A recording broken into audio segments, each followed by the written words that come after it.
ሰላም ጤና ይስጥልን በያላችሁበት ሰላምታችን ድረሳችሁ። ይህ ዛላ ቴሌቪዥን ነው። ዛላ ዛላውን ወደ እናንተ እናደርሳለን። እስከ መጨረሻው አብራችሁን ሁኑ። የኢትዮጵያ ሰራተኛ ማህበራት ኮንፌዴሬሽን 3000 ማህበራትን ሊመሰርት መሆኑን አስታወቀ። የኢትዮጵያ ሰራተኛ ማህበራት ኮንፌዴሬሽን ኢሰማኮ በሀገሪቱ ያለውን የሰራተኛ ማህበራት ምጣኔ ለማሳደግ ታስቦ በተያዘ እቅድ መሰረት 3000 የሚደርሱ አዳዲስ የሰራተኛ ማህበራትን ለማደራጀት እየሰራ መሆኑን አብራርቷል። ሰራተኞችን ከመንግስት ጋር በመተባበር የማደራጀት ስራ ያስፈለገውም በሀገሪቱ የሰራተኛ ማህበራት ምጣኔ አነስተኛ በመሆኑ ነው ያሉት የኢሰማኮ ኮሚሽነር ናቸው። ኮሚሽነር ካሳሁን ፎሎ አክለውም የሰራተኞችን መብቶቻቸውን በማፈን የመብት ጥሰት የሚያደርሱ ኢንዱስትሪዎችን በቅርበት ለመከታተልና አፋጣኝ መፍትሄ ለመስጠት በማሰብ በሁሉም ክልሎች በሚገኙ የኮንፌዴሬሽኑ ቅርንጫፎች በቅርበት የሚሰሩ ባለሙያዎች መሟላታቸውን አስታውቀዋል። ተቋማት የሚፈጽሙት የመብት ጥሰት ሪፖርት በሚደረግበት ጊዜ በውይይት መፍታት ካልተቻለ ኮንፌዴሬሽኑ ወደ መደበኛው ፍርድ ቤት እንደሚያቀርበውም ተናግረዋል። የግል ሰራተኞችን ዝቅተኛ የደመወዝ ደረጃ የሚወስነው ቦርድ የሚኒስትሮች ምክር ቤት በሚያወጣው ደንብ ቁጥር እንደሚቋቋም ገልጸው የቦርዱ ዋነኛ ስራ ዝቅተኛ የደመወዝ ደረጃን መወሰን መሆኑንም አብራርተዋል። ኢትዮጵያና ኤርትራ የአልጀርሱን የድንበር ስምምነት እንዲያከብሩ የተመድ ዋና ጸሐፊ ጥሪ አቅርበዋል። በኢትዮጵያና ኤርትራ መካከል ግጭት እንዲቆምና ዘላቂ ሰላም እንዲሰፍን የተፈረመው የአልጀርስ ስምምነት 25ኛ ዓመቱን መያዙን በማስመልከት ስምምነቱ እንዲከበር አንቶኒዮ ጉተሬዝ አሳስበዋል። ሁለቱ ሀገራት መካከል ያለው ውጥረት ለቀጠናዊ የሰላም ሁኔታ አደገኛ መሆኑን የተመድ ዋና ጸሐፊ ጉተሬዝ አስታውቀዋል። ለጋራ ተጠቃሚነትና እድገት ሲባል ኢትዮጵያና ኤርትራ ከ7 ዓመት በፊት የጀመሩትን ሰላማዊ ግንኙነት እንዲቀጥሉ ዋና ጸሐፊው በአጽንኦት አሳስበዋል። 9 ኢትዮጵያውያን ከሁሉ የከፋ አደገኛ ወንጀለኞች ተብለው በአሜሪካ መንግስት በቁጥጥር ስር ውለዋል። የአሜሪካ ሀገር ውስጥ ደህንነት መስሪያ ቤት ከሁሉም የከፋ አደገኛ የውጭ ዜጋ ወንጀለኞችን ዝርዝር ይፋ አድርገዋል። እነዚህ ግለሰቦች ከሁሉ የከፋ አደገኛ ወንጀለኞች ተብለው በመጡበት ሀገር ተለይተው ማንነታቸው ይፋ ሆኗል። ግለሰቦቹ በስደተኞችና የጉምሩክ ሕግ አስከባሪ በሆነው አይስ በቁጥጥር ስር የሚገኙ ናቸው። በዚህ ዝርዝር ውስጥ ከተለያዩ የዩናይትድ ስቴትስ ግዛቶች የተያዙ 8 ወንዶችና አንዲት ሴት ኢትዮጵያውያን ፎቶግራፍ ስምና የፈጸሙት ወንጀል ከየትኛው የአሜሪካ ግዛት እንደሆኑ ይፋ ተደርገዋል። ኢትዮጵያውያኑ በግድያ፣ በእጽ ዝውውር፣ የጦር መሳሪያ ይዞ በመገኘት በዘረፋና በሌሎችም ወንጀሎች ላይ የተገኙ መሆናቸውን የወጣው ዝርዝር ያመለክታል። አምባሳደር ባጫ ደበሌ ኤርትራን በተመለከተ አስገራሚ ንግግር አድርገዋል። አሰብን በጋራ መጠቀም አለብን፣ ኤርትራውያኖች ሞኞች ናቸው ብለዋል አምባሳደር ባጫ ደበሌ። የሚያስቡ ከሆነ አሰብን በጋራ ጥቅም መዋል፣ ለጋራ ጥቅም ካላዋልክ ደግሞ አይቀርም እናመጣዋለን ነው ያሉት። አሰብን አስቀራለሁ ስትል ይጠፋል፣ በውጊያ የመሄድ ፍላጎት የለንም፣ ሰላማዊ በሆነ መንገድ እንሄዳለን ብለዋል። የእነሱ ሀሳብ ኢትዮጵያን በማመስ ኤርትራ በሰላም ትኖራለች የሚል ፖሊሲ ነው ያላቸው ያሉት ባጫ፣ ይህ ደግሞ የሞኞች ፖሊሲ ነው። አንተ የሰው ቤት እየበጠበጥክ በሰላም አትኖርም፣ ሰውን ሰላም አሳጥተህ አንተ በሰላም አትኖርም ብለዋል። አንተ መስታወት ቤት ቁጭ ብለህ ድንጋይ ብትወረውር ምን ሊመጣ እንደሚችል ታወቃልና የኢትዮጵያ የባህር በር የማግኘት ጉዳይ ምንም ጥርጥር የለውም ያሉት አምባሳደር ባጫ ደበሌ ናቸው።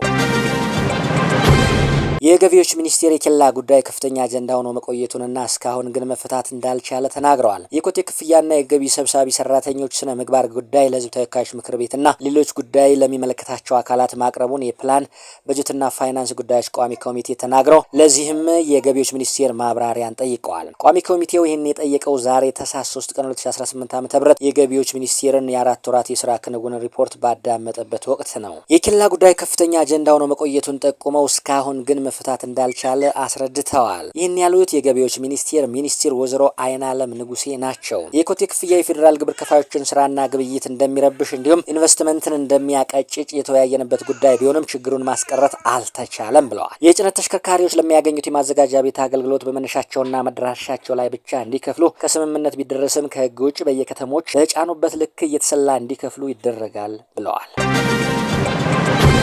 ሀገረ ኤርትራ ከኢጋድ አባልነት ወጥታለች። ከኢጋድ አባልነት የለቀቀችው ኤርትራ ህጋዊ ማንነቱንና ስልጣኑን በአግባቡ አልተረዳም፣ ስትራቴጂካዊ ጥቅም ማረጋገጥ አልቻለም፣ ቀጠናዊ መረጋጋትን ለማስፈን አስተዋጽኦ አላደረገም በማለት የምስራቅ አፍሪካ በየነ መንግስታት ኢጋድን ለቃ ወጥታለች። ይህ ምስራቅ አፍሪካ በየነ መንግስታት ኢጋድ ኤርትራ ከአባልነት መውጣቷን በተመለከተ በሰጠው ቃል ተጨባጭ የሆኑ ተቋማዊ ወይም የፖሊሲ ለውጦች ላይ ለመሳተፍ የሚያስችል ምክረ ሀሳብ ሳታቀርብ ለመውጣት መወሰኗ አሳዝኖኛል ብለዋል። ዋና መቀመጫውን ጅቡቲ ያደረገውን ይህንን ድርጅት ኢትዮጵያ፣ ጅቡቲ፣ ኬንያ፣ ሶማሊያ፣ ሱዳንና ኡጋንዳ የመሰረቱት ሲሆን በኋላ ደቡብ ሱዳንና ኤሪትራ ተቀላቅለዋል። ኤርትራ በኋላም ለረጅም ዓመታት ከድርጅቱ ራሷን አግልላ የቆየች ሲሆን ከ2 ዓመት በፊት ወደ ኢጋድ ተመልሳ ነበር። አሁን ኢጋድን ዳግም ለቃ ወጥታለች።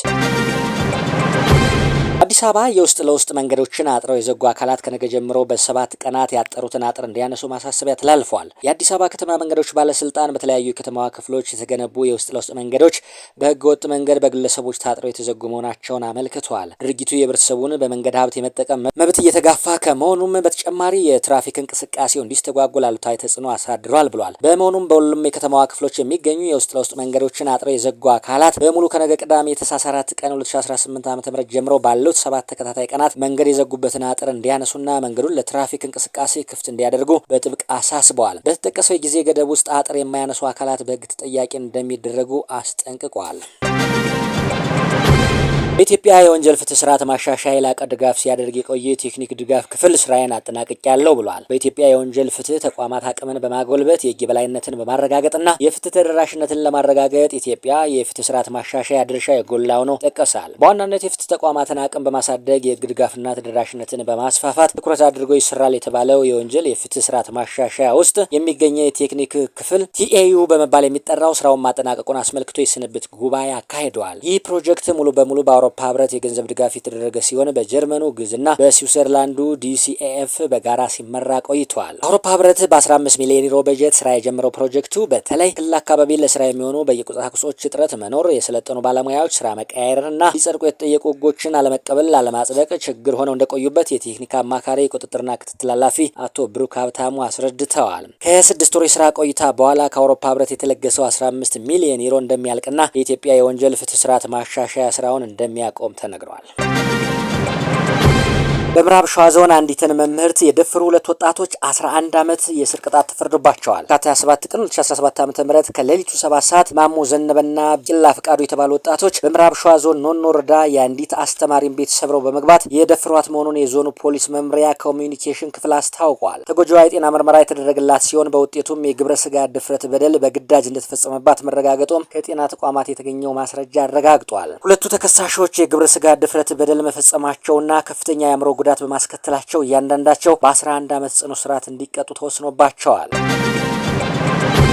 በሀገረ ፈረንሳይ የኤሌክትሪክ ዋጋ ወደ ዜሮ ወርዷል ነው የተባለው። በፈረንሳይ የኤሌክትሪክ ገበያ ላይ ለበርካታ ሰዓታት የኃይል ዋጋ ወደ ዜሮ ወርዶ እንደነበር የተገለጸ ሲሆን ይህም ማለት አቅርቦቱ ከፍላጎት በላይ በመሆኑ ኃይል ያለምንም ክፍያ በነጻ ተጠቃሚዎች ቀርቧል። ይህ አስገራሚ ዋጋ ውድቀት የተከሰተው በተለየ ሁኔታ በተሰባሰቡ 2 ዋና ምክንያቶች ነው ተብሏል። ዝቅተኛ ፍላጎትና ከፍተኛ አቅርቦት መጠን መሆኑ ተገልጿል። ለታኅሳስ ወር ያልተለመደው መለስተኛ የአየር ንብረት ምክንያት የማሞቂያ ፍላጎት በከፍተኛ ደረጃ በመቀነሱ የኤሌክትሪክ ፍላጎት ዝቅተኛ ሆኗል ነው የተባለው። በሌላ በኩል ደግሞ ኃይለኛ ነፋስ ታዳሽ ኃይል ምንጮች ከፍተኛ ኃይል እንዲያመነጩ አድርጓል። በዚህም በሀገረ ፈረንሳይ ኤሌክትሪክ በነጻ ለተጠቃሚዎች እንዲቀርብ ሆኗል።